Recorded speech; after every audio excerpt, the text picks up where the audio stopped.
Welcome back to Say No To Lashon Hara, day 43. This entire series is being done as a refuah shlema for Chanabat Simafega. If you were to think back over the last couple hundred years and imagine the images of the great Jewish leaders who loved every single Jew, who embodied the trait of ahavat Yisrael, you'd have to find amongst those great leaders the picture of the Chafetz Chaim. He encouraged people to always think well of other Jews, not to speak in a negative way about them. In his many works, there's countless references to loving all different types of Jews. However, when we come to this point, the Chafetz Chaim makes clear to us that there's a point at which a Jewish person reaches a certain level of wickedness where it is not only allowed to tell other people about his wickedness or about his sins, but actually, in a certain sense, we must. So, obviously, we're not talking about, to be clear, someone that didn't grow up with an education or someone that doesn't know better. Of course, then it's always forbidden to speak badly about them. It's not coming from a malicious place. It's a lack of knowledge. However, when someone actually knows the difference between right or wrong and is doing it on purpose, they're doing it without shame in a brazen way, they're tearing down the ideas of tradition, of mitzvot, of Torah in such a place, or when a person disobeys the direct ruling of a bet din, or when they're trying to convince other people to do the wrong thing along with them. In that moment, that's not a mistake. That's not a person who's succumbed to a temporary lapse of judgment or is being led astray by some whim or desire in this moment.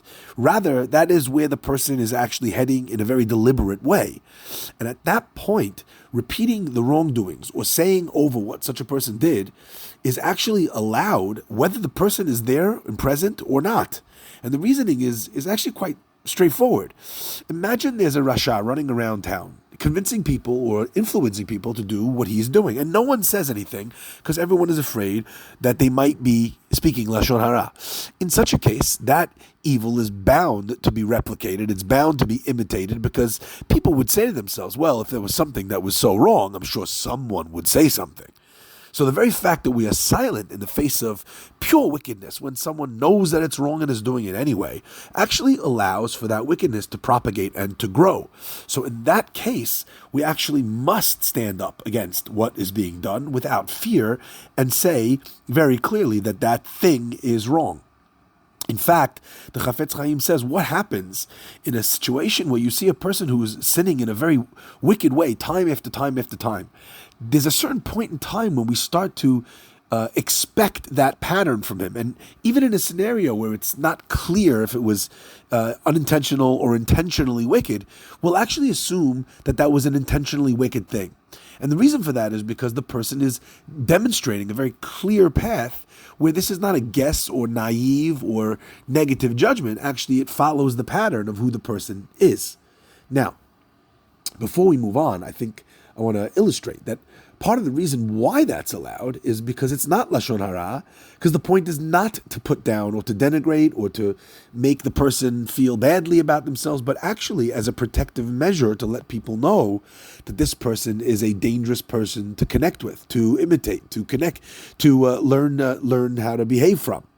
And at that point, that language, that speech becomes, as we've said many times, it becomes constructive. Now, let's say you have a personal vendetta. You don't like this guy, you never did. In that case, it would be forbidden for you to speak because it would be impossible for us, and even for yourself probably, to know whether or not your remarks were coming from a true place of constructive criticism, trying to warn people away, or from, in some ways, a little bit of a happy place that you finally get to knock this guy down a couple of pegs.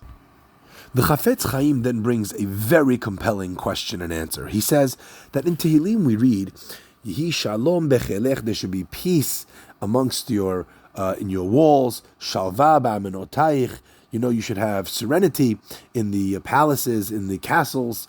Leman achai v'ra'ai, for my brothers and friends, I speak peace to you.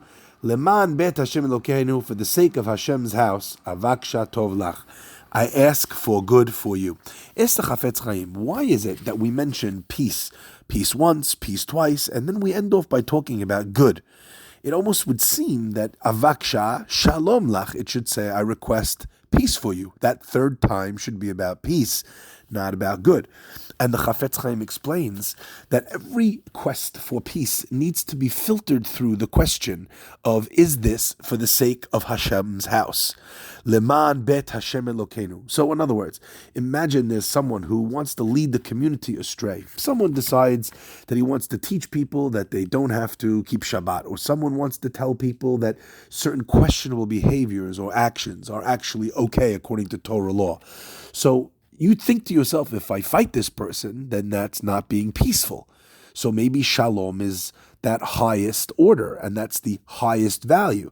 But here it says that the purpose of that peace needs to always be tempered with the question of, at the end, will it be good?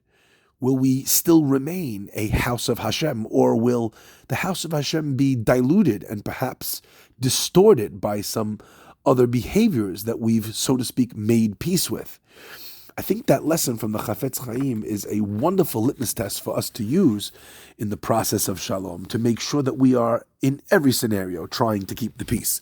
But at the same time, we cannot let the peace have us come broken apart and break as a people into many pieces.